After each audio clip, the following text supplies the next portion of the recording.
All right, so today in the garage, we got a new bike. This is a 2025 KX450X right down there. I just got it in a couple days ago. We'll take a first look at it. Changed a few things on it so far, just kind of some setup things.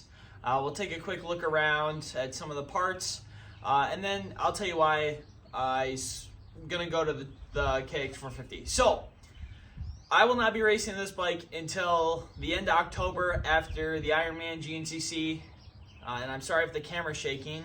It's kind of windy outside. So, like I said, I will not be racing this bike until after the Ironman GNCC.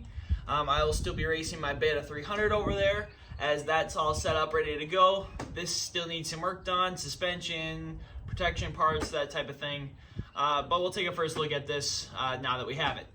All right, let's jump into the video. All right, let's bring it in a little bit closer to the 2025 KX450X.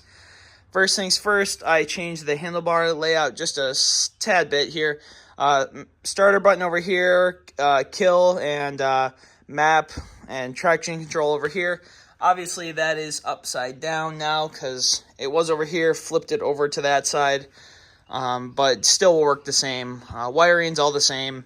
The only thing that changed is moving it side to side. I like to have my starter button over here for those dead engine starts.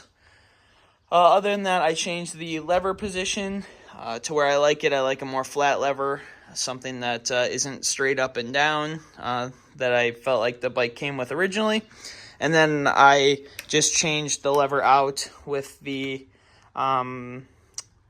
screw right there, moving it out a little bit. Other than that, this brake line was behind the front number plate when I first got it. And from pictures that I've seen, some guys do run it like that. But the problem that I saw was it was pushing out the front number plate out of the, there's two little hooks down there, and it was kind of pushing it out. Kind of like that. So if I pull out on this, it was doing that to it. So I like to have it in front of it just so it doesn't push it out, and make it look a little bit better. Another thing that I did right out of the gate was I took off the kickstand. I'm a big proponent of kickstand ever since I went to a bike that had one. In fact, I still have it on my Beta over there. But the problem is that the Kawasaki kickstand just, I feel like, isn't that good.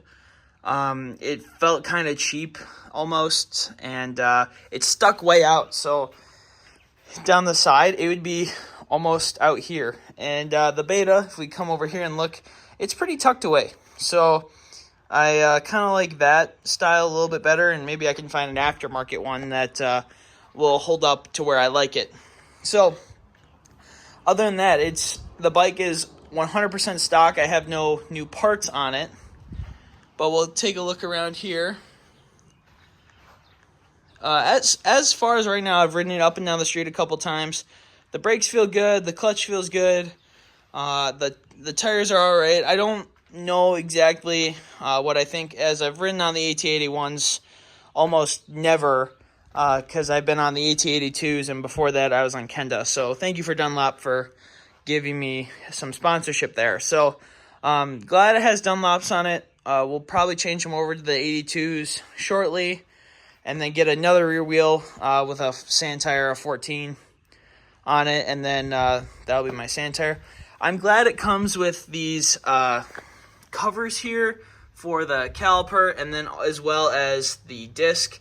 I really like that because a lot of bikes really don't come with that. So it is a nice little touch. The thing is, doesn't come with a skid plate or a front disc guard, and the Beta didn't come with a disc guard either on the front, but it did come with a skid plate. So I'm going to get some stuff from P3 Carbon here shortly, another one of my sponsors, and hopefully make this thing look trick. I do like this little cover here for the sprocket. It seems very high quality, and I don't see that having any issues. So this bike, as you know, had a recall on it, or a stop sale. This bike was already had the part changed out. I'm not quite sure what that part was, and I'll get back to you. I might put it on my website as a follow-up. But when I bought it from the dealership, it already had that installed, so I wasn't too worried about it. And we're first time back on Brembo brakes, front brake, more specifically, in a long time. I used to be on a Husky way back in the day, Husky 125, and we'll be back on the Brembos. But other than that, bikes, pretty similar to some other bikes that I've ridden. Obviously, the Beta is a 300. This is a 4-stroke, so much different in that department. This front forks and rear shock are Showa, and shortly I'll be getting that done by factory connection and having the bike look trick and be set up for me again. And some other things I plan to do to it, like I said, are tires. I have arc levers coming in the mail right now.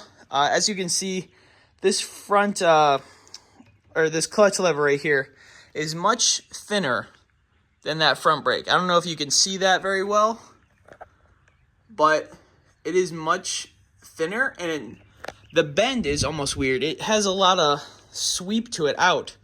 So I'm going to change that over to some arc levers, something that I didn't have to do on the Beta. In the future, maybe some FCP motor mounts there. I think that would look pretty trick, and I've heard really good things about their motor mounts. Some things I like about the bike are the color green. I've never had a Kawasaki in the garage before. Actually, never ridden one until a buddy from District 16 let me hop on his regular 450, and then I got this, so then I rode this a couple times. I really like the bolts. I'm sorry if you can hear that in the background. The kids are just getting home from school. The bolts are really high quality. So in the past, I've heard some problems with Cowie bolts, but these seem very high quality, and they're not zinced over like the Beta ones or the KTM Husky gas ones.